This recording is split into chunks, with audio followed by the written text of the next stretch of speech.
अब हम देखते हैं कि जो जेस्ट का आज पेपर हुआ था उसमें कौन से टॉपिक्स में से क्वेश्चन पूछे गए थे। एक तो ऑपरेशनल एम्पलीफायर से क्वेश्चन आया था जो डायरेक्ट पूछा गया था, आपको सर्किट गिवन था, इसकी आउटपुट निकालो, ये बहुत इजी क्वेश्चन आया था। उसके बाद एक ट्रांजिस्टर से क्वेश्चन आया हुआ था, दो ट्रांजिस्टर एक दूसरे के साथ कंबाइन कर रखे थे, ठीक है, और मे बी उसकी जो बेस करंट है वो फाइंड करना था, तो ये भी डायरेक्ट क्वेश्चन पूछा गया था ट्रांजिस्टर वाले टॉपिक से।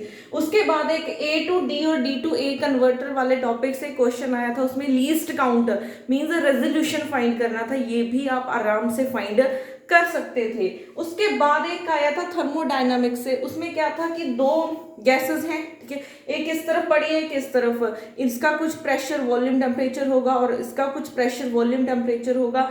जब हम ये पार्टीशन रिमूव कर देते हैं देन ऑप्शंस थे कि टेम्परेचर सेम रहेगा या फिर कितना रहेगा, ठीक है। तो ये अगर हमें कंप्लीट क्वेश्चन अभी स्टूडेंट्स को बोला है कि हमें क्वेश्चन भेजो, तो जैसे ही हमारे पास ये क्वेश्चन पहुंचते हैं आपको कंप्लीट इसकी एक्सप्लेनेशन मैं वीडियो में दे दूंगी। उसके बाद एक क्वेश्चन था fifth, 5 identical spin half particles in 3D harmonic oscillator. तो देखो 3D हार्मोनिक ऑसिलेटर है, तो 3D हार्मोनिक ऑसिलेटर के लिए हमारे पास क्या होता है, 3D हार्मोनिक ऑसिलेटर के लिए एनर्जी होती है n plus 3/2 h cut omega, ठीक है।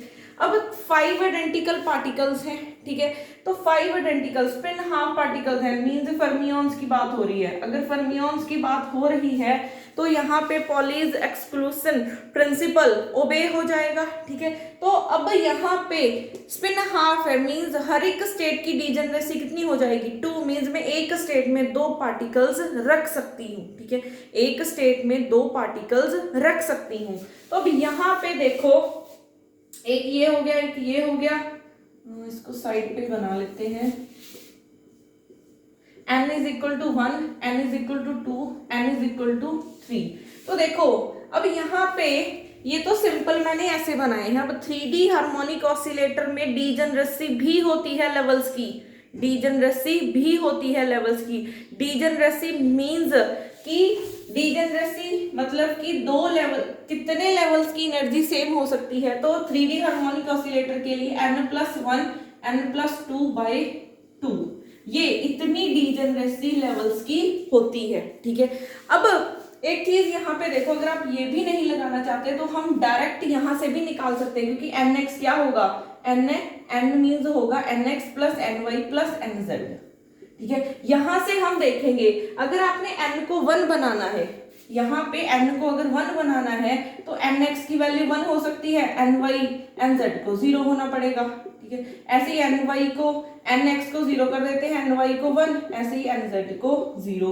थर्ड केस क्या हो सकता है, nx को 0, ny को 0, nz को 1। तो यहाँ पे आपने हर लेवल की डीजेनरेसी को भी ध्यान में रखना था, तब जाके आप इसकी ग्राउंड स्टेट की एनर्जी निकाल पाओगे।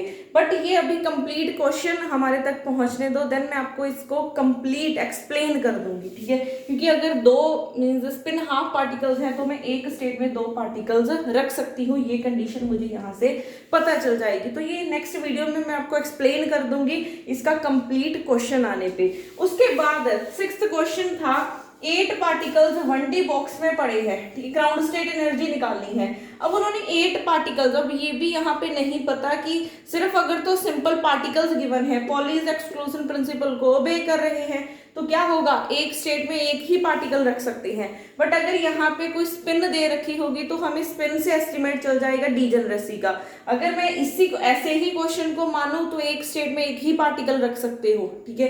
बट अगर मींस स्पिन गिवन होगी पार्टिकल की तो वहां पे डीजेनरेसी भी आ जाएगी कि एक स्टेट में मैं एक से दो पार्टिकल रख सकती हूँ, 4 रख सकती हूँ, ठीक है। ऐसे तो वो हमें स्पिन से पता चलेगा। तो ये भी क्वेश्चन हम नेक्स्ट वीडियो में डिस्कस करेंगे। उसके बाद क्लासिकल मैकेनिक्स से क्वेश्चन आया था जिसमें आपको L गिवन था, H फाइंड करना था। ये भी बहुत सिंपल क्वेश्चन था। तो अभी तक जो क्वेश्चंस हमें मिले हैं स्टूडेंट से वो बहुत इजी क्वेश्चन है, डायरेक्ट टॉपिक में से क्वेश्चन पूछे गए थे। बाकी क्वेश्चंस हम नेक्स्ट वीडियो में डिस्कस करेंगे। Thank you so much.